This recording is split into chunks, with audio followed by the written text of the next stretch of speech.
आज हम बात करेंगे जयपुर नगर निगम हेरिटेज के अंतर्गत आने वाले उस इलाके की जो नाम से तो हेरिटेज है लेकिन हकीकत में बदहाली की तस्वीर बन चुका है। हम बात कर रहे हैं नाई की थड़ी की। कागजों में इस क्षेत्र को हेरिटेज घोषित किया गया है, लेकिन जब हमारी टीम ने मौके पर जाके हालत को देखा तो सच में हैरान करने वाला था। गंदगी के ढेर, सीवर का पानी, टूटी सड़कें और हर तरफ अव्यवस्थाओं का आलम। इतना ही नहीं, अगर नगर निगम हेरिटेज के अधिकारी खुद यहाँ कुछ मिनट खड़े हो जाए तो शायद उन्हें भी शर्म आ जाए कि हेरिटेज के नाम पर किस तरह से जनता को गुमराह किया जा रहा है। नमस्कार, आदाब। मैं आपके साथ Adil Khan, times today India news में आपका स्वागत है। अभी हम मौजूद हैं राजधानी जयपुर के नाई की थड़ी के अंदर।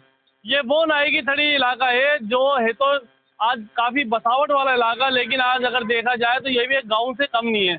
गाँव से कम इसलिए नहीं है क्योंकि अगर सुविधाओं की बात करें, नगर निगम हेरिटेज के अंदर ही आता है और नगर निगम हेरिटेज की तरफ से बड़े बड़े वादे अधिकारियों के द्वारा किए जाते हैं। लेकिन अगर वादों को धरातल पे आकर देखा जाता है तो आप देख सकते हैं, कैमरामैन से कहूँगा, ये जो हकीकत है नगर निगम हेरिटेज की, वो हकीकतों को साफ तस्वीरों में दिखाया जाए कि नगर निगम जो बड़े बड़े वादे कर रहा है, जो विश्व भारत के अंदर 20वां स्थान प्राप्त कर रहा है, राजस्थान में दूसरा स्थान प्राप्त कर रहा है, वो जो स्थान है, जो 20वां स्थान है, दूसरा स्थान है, वो अगर इस कंडीशन की अगर बात करते हैं तो कौन सा स्थान जनता उनको देगी, ये भी एक देखने वाली बात होगी। स्थानीय लोग की बात करें तो काफी लोग यहाँ पे परेशान ही देख सकते हैं। ये जो जल भराव है, ये आज का जल भराव नहीं है। एक छोटी सी बारिश यहाँ पे बरसती है और ये जल भराव चालू हो जाता है। ये देख सकते हैं, ये जो जल भराव है, आप देख सकते हैं किस तरीके से लोगों को यहाँ से गुजरना पड़ता है। मकान है, दुकान है, इसी जगह से यहाँ से निकलना भी है और इसी जगह में रहना भी है। छोटे छोटे बच्चे भी हैं, बुजुर्ग भी हैं, महिलाएं भी हैं, सभी को यहीं से गुजरना पड़ता है। ये एक बड़ी जो चिंता का विषय है नगर निगम हेरिटेज के द्वारा। ये आप देख सकते हैं किस तरीके से चिंता का विषय है। चारों तरफ दूर दूर तक जहाँ तक आप देखना चाहोगे, ये नाई की थड़ी का एक फेमस इलाका जो 60 फुटा रोड कहलाता है, ये फेमस इलाका आप देख सकते हैं। जहाँ तक आपकी नजर जा रही है वहाँ तक जल भराव, जो कहते हैं ना विकास की गंगा की बातें तो बड़ी बड़ी की जाती है, लेकिन गंदगी की गंगा वो यहाँ पे साफ तौर पे नजर आती है। कि नगर निगम हेरिटेज के अधिकारी सिर्फ एसी वाले रूम में बैठ के बड़े बड़े दावे करते हैं। अगर धरातल पे आकर वो देखें कि उनके वार्ड में, उनके नगर निगम हेरिटेज के अंदर क्या कुछ कंडीशन है लोगों की, तो उनको पता लगे कि समस्या क्या होती है। राइजिंग राजस्थान की बात करें, विदेश से जो मेहमान आते हैं, जो हाईवे रोडों को चमकाया जाता है, उस हाईवे रोडों के आधार के ऊपर ही जो रैंकें हैं वो प्राप्त हो जाती है। लेकिन अगर बसावट की बात करें, गलियों की बात करें, ऐसे इलाकों की बात करें, वार्डों के अंदर आके जो इलाके हैं उनकी बात करते हैं तो हकीकत जो है वो नजर आती है। ये हकीकत मैं नहीं, आप भी साफ तस्वीरों में देख रहे हैं। क्या कुछ हकीकतें हैं नाई की थड़ी की। यहाँ की जो पार्षद है वो बरकत सैनी बताई जा रही है, वार्ड नंबर 4 है, नगर निगम हेरिटेज है। काफी बार लोगों ने यहाँ शिकायतें दी, लेकिन उनका जो समाधान है वो आज तक नहीं हो पाता है। क्या कुछ पूरा मामला है, और भी लोगों से बात करेंगे, उनकी क्या कुछ परेशानी। बहुत बच्चों की परेशानी है, बीमारी है, बहुत परेशानी और कठिनाई का सामना हमें करना पड़ता है और हमारी चोट आई है। बहुत समझा है। गिरने से ये कि हाथ में चोट? जी सर। कब गिरे थे आप? हम 15 दिन हो गए सर। जो पार्षद हैं उनको कोई शिकायत यहाँ से जाती भी है या नहीं जाती है? सर इतना मुझे मालूम नहीं है इस एरिया के बारे में। ये जो सड़क की जो हालत है, गंदगी है, चारों तरफ पानी भरा हुआ है, जो कचरे के ढेर लगे हैं, ये कब से है समस्या है? सर इनको 10 साल हो गए देखते हुए करीब। अच्छा, समस्या का समाधान नहीं होता है आपका? नहीं, कोई सुनवाई नहीं है इनके पास। अगर यहाँ पे कोई वोटिंग लेना आता है, बस वोटिंग लेके चला जाता है। तो चुनाव के टाइम पे तो बड़े बड़े वादे करके जाते होंगे आपसे, या नहीं? जी सर। नेता आते हैं? हाँ।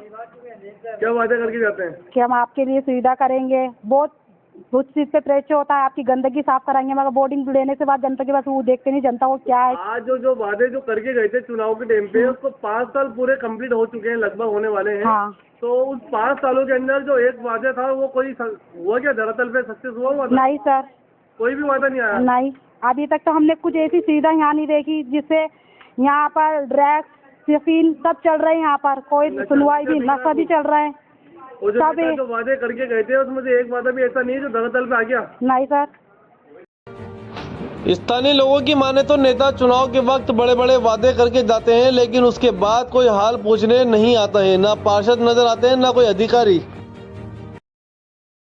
बाड़ी है ना सरकारी स्कूल है, बच्चे की भी बहुत परेशानी है। अगर यहाँ से एडमिशन करवाने के लिए जा रहे हैं तो वहाँ भी फीस ज़्यादा मांग रहे। और यानी कि यहाँ पे इतनी परेशानी बहुत ज़्यादा, ना तो पानी है, ना नल है, ना गटर लाइन है, किसी बात की नहीं है। वोट लिस्ट में नाम लिखाने के लिए जाओ वोट के लिए, हाँ ये कर दूंगा वो कर दूंगा, कुछ भी नहीं हो रहा। राशन कार्ड के लिए इधर उधर भागो, पर वो राशन कार्ड के लिए पैसे भी जमा कर लेते, पर राशन कार्ड भी बना के नहीं देते अपन को।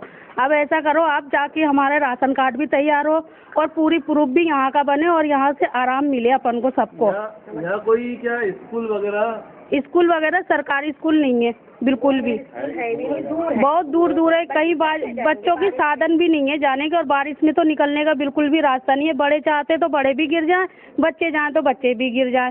बस इतनी गुजारिश करिए कि रोड भी बन जाए, पानी भी आ जाए और बच्चों की स्कूल की भी वो हो जाए।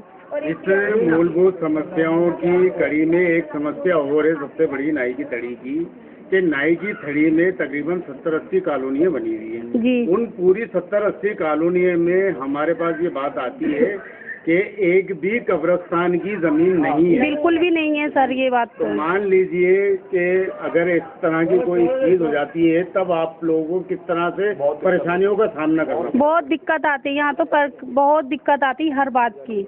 ईदगाह लेके जाना पड़ता है, यहाँ ईदगाह ले जाओ, चुंगी ले जाओ, मानबाग की तरफ उधर आगे जाओ, जब जाके ये समझ लो ये हल होता है। जी बताइए अंकल, क्या कुछ परेशानियाँ हैं? परेशानी ये है कि साहब यहाँ रहने बसने के निकलने के लिए ये सब पानी भर रहा है। ये रास्ता में हाथ पैर टूटे निकलते, आदमी गिर पड़ता है, चप्पल फिसल जाती है, कोई सुनवाई नहीं है। यहाँ 15 साल हो चुका हमें इसी जगह पर। 15 साल से ये समस्या 15 साल से ये है, कोई सुनवाई नहीं हो रही है। करीब 15 साल से ये हो रहा है। आते बहुत से हैं, बस अपने अपने वोट डाल दो, ये करो वो करो, और उसके बाद कोई सुनवाई नहीं है कतई। और कहीं वहाँ जाओ भी, अब ये बिल के ऊपर जो दे रहा है, बिल भी चढ़ा करके दे रहा है। बिल के ऊपर देखो तो सब चीज़ लिख करके आ रही है, तो उसका वो भी पड़ रहा है, हमारे ऊपर सारे टैक्स पड़ रहे हैं। एक चीज बताओ, एक बहुत बड़ी समस्या, सेल टैक्स, इनकम टैक्स। एक चीज बताओ चाचा, एक बहुत बड़ी समस्या है जो काफी समय से हम लोगों को स्थानीय लोग, आपके नाई की थड़ी के जो लोग हैं वो कॉल करके अवगत कराते हैं कि नाई की थड़ी के अंदर एक जो कब्रिस्तान का जो मामला है जी, वो भी चल रहा है। कब्रिस्तान है तो यहाँ से उसको काफी दूर ले जाए, यहाँ से जी हाँ, यहाँ से हमें ईदगाह लेके जाना पड़ता है या चुंगी पर लेके जाना पड़ता है। उसकी कोई सुविधा नहीं है। गवर्नमेंट जो है कोई इस बात की वो चिंता नहीं कर रही है। किसी ना नाई की थड़ी में कहीं पर भी नहीं है, कोई नहीं है, कोई भी एक भी कब्रिस्तान नहीं है नाई की थड़ी पे। सर ये काम होना बहुत ज़रूरी है, अगर ये हो जाए तो बहुत ही अच्छी बात हम लोगों के लिए। जयपुर के नाई की थड़ी इलाके में हालात जस के तस हैं। लोग आज भी बुनियादी सुविधाओं के लिए तरस रहे हैं। चारों ओर फैली गंदगी, बदबू और कीचड़ ने आमजन का जीना दूभर कर दिया है। स्थानीय लोगों का कहना है कि कई बार शिकायत के बावजूद ना पार्षद नजर आते हैं और ना ही नगर निगम की टीम कोई सुध लेती है। बड़े बड़े दावे जरूर किए जाते हैं, लेकिन हकीकत में धरातल पर हालात शून्य है। बरसात का पानी गलियों में बढ़ जाता है, जिससे बीमारियों का खतरा बढ़ गया है। बच्चे, महिलाएं और बुजुर्ग गंदे पानी से होकर निकलने को मजबूर हैं। अब सवाल ये उठता है कि अगर आखिर नगर निगम और जनप्रतिनिधि कब जागेंगे? क्या नाई की थड़ी के लोगों को साफ सफाई और सुविधा मिलेगी? ऐसे ही नारकीय जीवन जीने को मजबूर रहेंगे?